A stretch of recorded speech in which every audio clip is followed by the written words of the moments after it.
Keep up to date everywhere. News Talk 820 WBAP. In the WBAP newsroom. At 7:49, Eric Carly along with Hal J on this Wednesday morning. And this afternoon, Hal, of Texas House Committee will hear testimony on two bills that would allow Texans to carry guns without a state-issued license or permit. Wow. Yeah. Is that right? It's really interesting. And let's bring on Edwin Walker, who is with Texas Law Shield right now, and find out if this is a good thing, a dangerous thing. Edwin, good morning. Good morning. How are you? Doing well. All right. Tell us about these two bills right now that are going to, or there's going to be a testimony today on these two bills before a Texas House Committee, or with a Texas House Committee. What is in these bills, and what does it mean for Texans when it comes to the Second Amendment? Well, actually, the hearing was yesterday.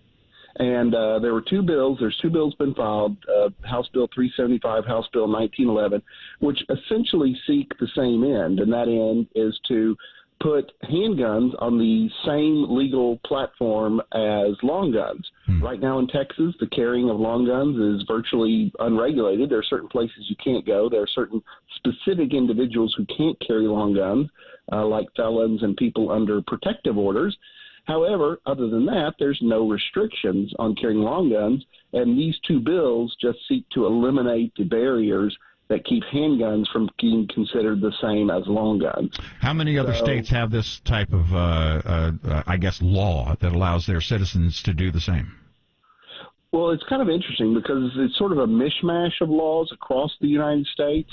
But as far as a lot of people are calling it constitutional carry, some people are calling it permitless carry. Of the states that have passed true constitutional carry, that is, any individual not specifically prohibited from carrying a firearm can carry a handgun, either open or concealed. There are 11 states that have that. And then I believe there's another 15 or 16 states that have a varying degree of that. And Texas is sort of moving into that varying degree category. The bills as proposed still have some restrictions that are more for example, one of the bills says that basically they just want to eliminate the license requirement, but many of the license eligibility provisions are still in there. For example, being 21 years of age. You would still need to be 21 to carry a handgun, even though possession of a handgun is legal at 18. So that is more like the permitless carry, where somebody just simply does not get a permit. However, the permit or the license, the Texas license to carry a handgun program, will still stay in effect for purposes like reciprocity, for purposes of being able to not have to undergo a background check every time you buy a firearm, because the ATF has said if you have a Texas license to carry, you're already pre-approved as having a clear background to purchase the firearm. Right. So the license will stay in effect for those purposes, and it will keep going, and you can still get a license if you'd like. It's just saying that you don't need the formality or pay the license fee, which many proponents call a tax. You don't have to pay the license fee in order to lawfully carry a handgun on or about your person. Edwin Walker of Texas Law Shield, back to you in just a moment. But first, a check on the morning traffic. ClassicChevrolet.com. Right now, Traffic Center. Here's Laura Houston. Oh, we got plenty of traffic. Westbound, I-20 at 161, the George Bush Turnpike. As you move out towards Grand Prairie, that roadway's closed off. You have to exit onto 161. It's about an hour delay there, so Camp Wisdom, stick to that. Problems still on northbound I-35E, Valley View Lane as you move up into Farmers Branch. You've got a problem there, an accident. Two right lanes are still blocked off, so move over, maybe try out Josie Lane. Westbound I-30 at Carroll Avenue, the right lane taken away there as you move towards the Fair Park curve. And southbound the tollway, problem at Parker Road, that is still there, blocking that right lane. Covering Tarrant and Denton counties, here's Monty Cook. With that I-35W, Northeast 28th Street, a wreck. Also the one on 360 northbound at Trinity Boulevard, still taking away the right lane. Louisville 121 southbound before I-35E. That one's blocking that center lane. WBAP right now, traffic watch. I'm Monty Cook. WBAP weather, still could see some isolated showers and storms later on today. Right now, they're in the panhandle wrapping around this upper-level storm system. Meanwhile, the severe weather we had this morning is now moving kind of into the Ozarks, northern Louisiana through Arkansas into southern Missouri. Big Ozark outbreak today.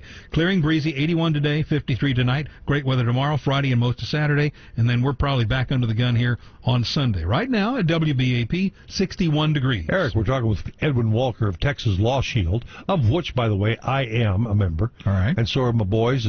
Well, bottom line this real quickly, Edwin Walker. Do you guys still support people having, let me rephrase that. Do you support being licensed to carry a gun? And how many people use your service, say, per month?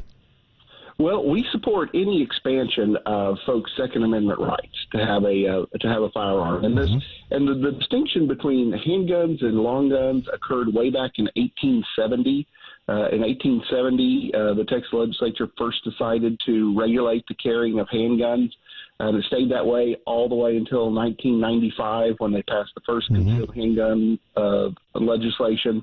And then, of course, it was expanded to allow people to unlicensedly carry guns in their automobiles in 2007. And then, of course, we had open carry last session.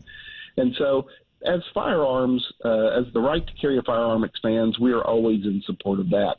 And as far as Law Shield members who have incidences where they call the Texas Law Shield Emergency Hotline, and that involves any incident involving their firearm or other weapon, if they use that other weapon in self-defense, we get about I'd say that roughly there is 50 to 70 calls a month on the hotline. Okay. And I'd say about 10% of those cases, 10-15% of those cases actually turn into incidents where charges are filed. Wow. And, we've got a very good record on it. In fact, just yesterday we had a case no billed in Montgomery County where a man was arrested. Turns out that obviously there was no reason for him to be arrested, but he was still arrested, still charged, and fortunately the grand jury listened to what we had to say and dismissed or no-billed the charges against him. Just real quickly, maybe can't even comment on this because it happened in Oklahoma just a few days ago.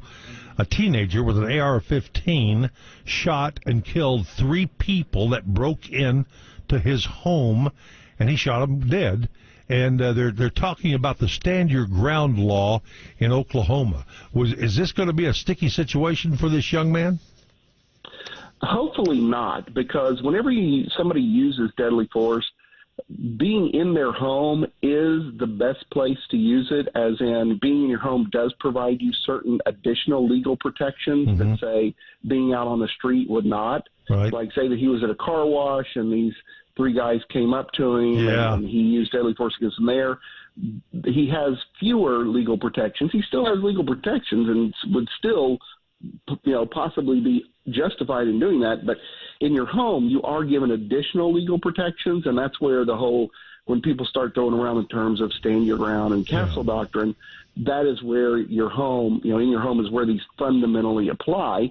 And in Oklahoma, just like you would in Texas, in the event that the DA's office were to go after him, they would have to put forth evidence that would have rebutted the legal presumption that he was lawful in using deadly force, because that's sort of where the legislature, fortunately the legislature, both Oklahoma and Texas, have agreed that if somebody has got the nerve, I guess, or the just the act of breaking into another person's house demonstrates that they have a bad intent, and that whatever they get, they probably had coming to them. All right. Thank you very much. Edwin Walker of Texas Law Shield. Thank you. Appreciate the time.